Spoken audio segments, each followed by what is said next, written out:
Hello aspirants, welcome to the daily editorial analysis brought to you by Shankar IAS Academy. Today 19th August 2024, we will be discussing important editorial articles from both 18th and 19th August. The first article for today is need to address $4 trillion financial gap to meet SDG goals. It is taken from the yesterday's newspaper, and the newspaper is the Indian Express, and it comes under GS paper 3. And the second article, co-creation of new solutions. It is also taken from the Indian Express, and it comes under GS paper 2. And in this discussion, we will be also discussing two important mains questions. Without much delay, let's begin with the first article. The first topic for the discussion is about the financing gap for meeting SDG goals. And look at this newspaper article. It talks about the recent issues highlighted by Union Finance Minister in the Finance Minister session of Third Voice of Global South Summit.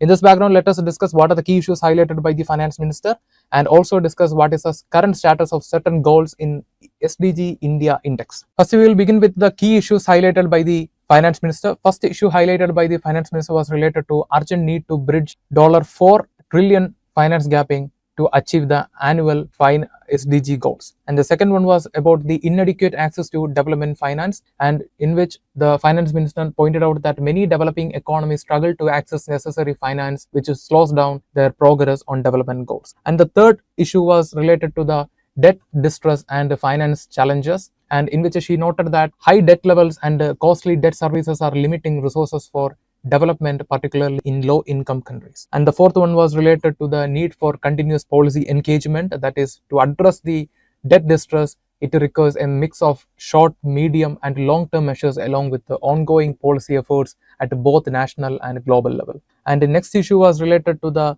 need for reformation in multilateral development banks, and in which she addressed that reforms in multilateral development banks is very essential to ensure faster and more efficient financing for the development.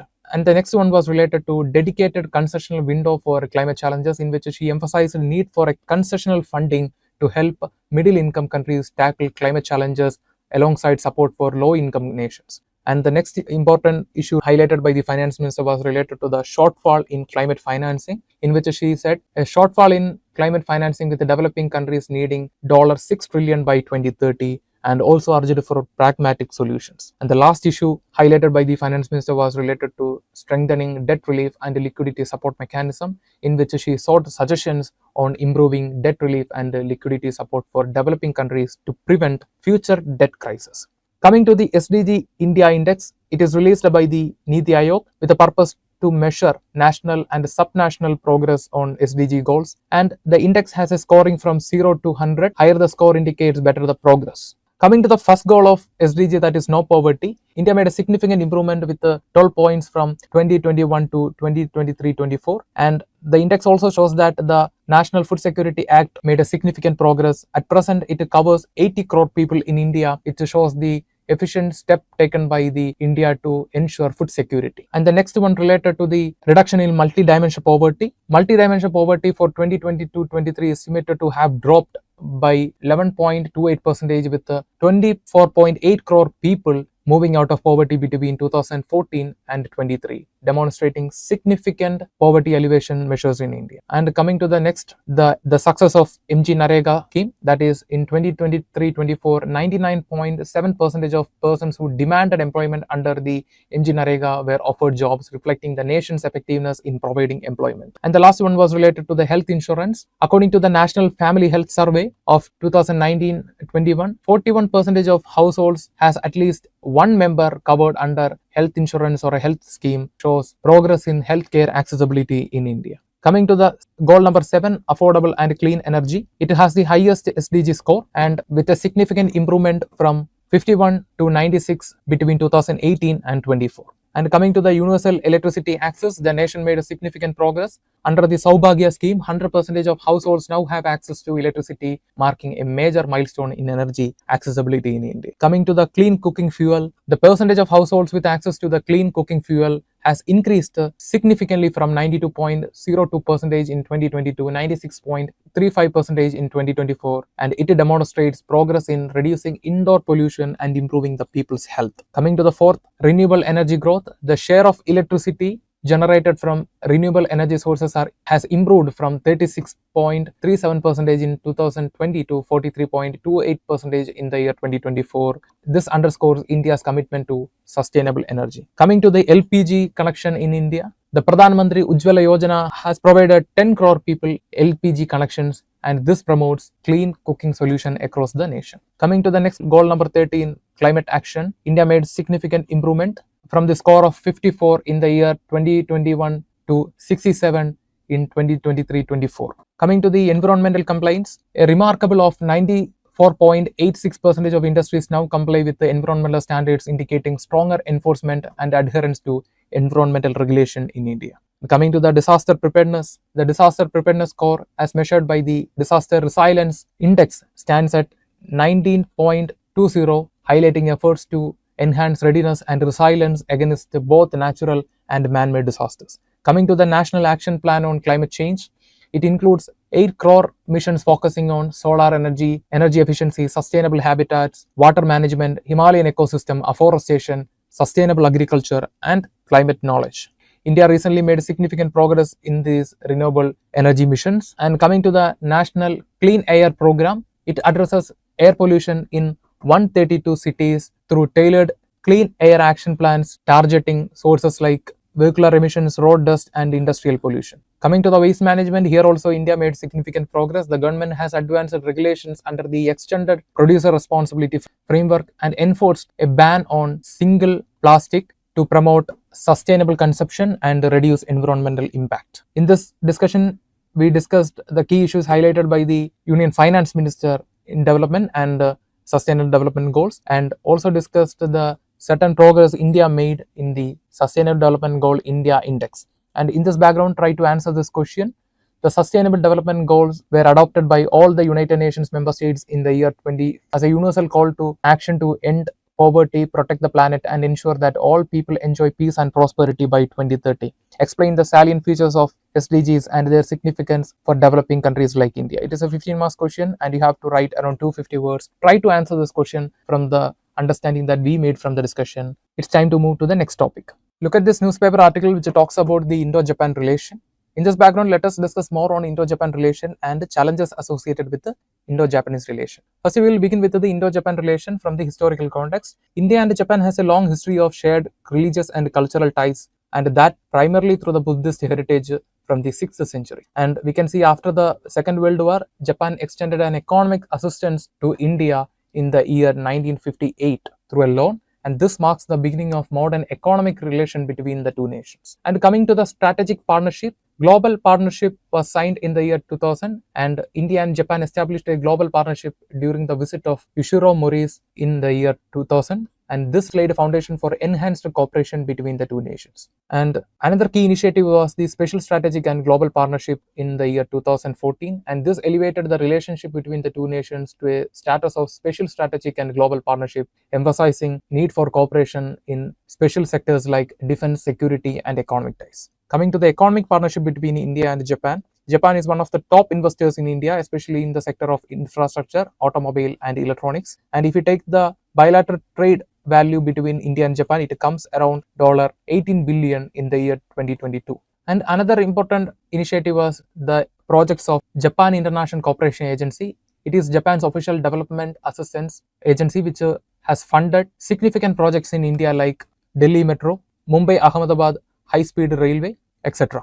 And the next key initiative in the economic cooperation was Comprehensive Economic Partnership Agreement. It was signed in the year 2011 and it aims to reduce tariff and boost trade between the two nations. Coming to the defense and security cooperation, regular defense dialogues are held between the two nations, that is regular 2+2 ministerial dialogues between the defense and the foreign ministers of both countries are held to enhance military cooperation. And the next thing is Japan is a part of Malabar naval exercise along with India and the USA, and this exercise is held to ensure security in Indo-Pacific region. And another key initiative was an agreement on transfer of defense equipment and technology cooperation. It was signed in the year 2015, which enhances collaboration in defense manufacturing and technology sharing. Coming to the infrastructure and connectivity, like we already said, it includes high-speed railway, that is Japan is funding and assisting the construction of Mumbai Ahmedabad bullet train project, which is a flagship collaboration between the two nations.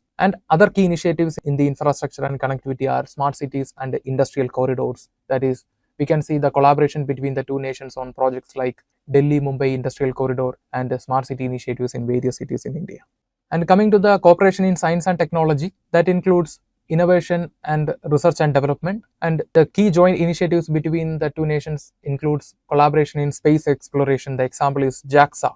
ISRO collaboration, and also collaborates in other fields such as artificial intelligence, robotics, and also renewable energy. And the next key initiative related to science and technology is the collaboration between the two nations in digital. India-Japan digital partnership is there, and it is focusing on AI and other emerging technologies, and it strengthens the cooperation in digital economy. Coming to the cultural exchange and people-to-people ties, it includes visa relaxations, that is, simplified visa procedures have boosted tourism and cultural exchanges between the two nations. And the second one is educational exchanges, that includes programs like the Japan Asia Youth Exchange Program and a scholarship for Indian students to study in Japan. And the third one is related to Buddhism, because that is a key cultural factor that ties the India with Japan. And that includes Buddhist heritage sites. Japan has actively participated in the preservation and promotion of Buddhist sites in India, enhancing cultural relationship between the two nations. The two powers are also focusing their cooperation in the Indo-Pacific region, that includes free and open Indo-Pacific, and through this both countries share a vision for free, open and inclusive Indo-Pacific, ensuring stability and security in the region.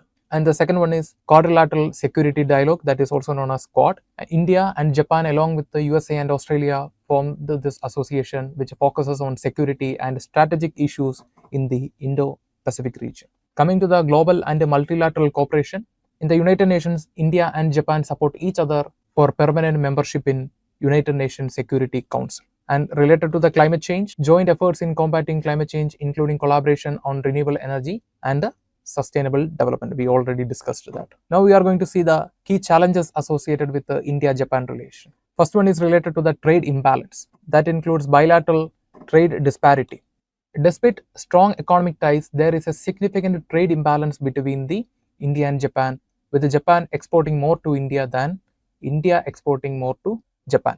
This trade gap is a concern for India and could strain economic ties with the nation if it is not addressed. Second one is slow implementation of projects, that is mainly due to bureaucratic hurdles. That includes infrastructure projects like Mumbai-Ahmedabad high-speed rail have faced delays due to land acquisition issues and regulatory approvals and other bureaucratic challenges in India. And the second one is the complex procedure, that includes Japan's stringent regulatory standards and approval processes can slow down joint ventures and business operations. Therefore, the administrative hurdles in both nations are a challenge in implementation of projects in India as well as in Japan. And the next challenge is related to the differing strategic priority. The first one is related to the approach to China. While both countries view China's rise with caution, their strategic differs.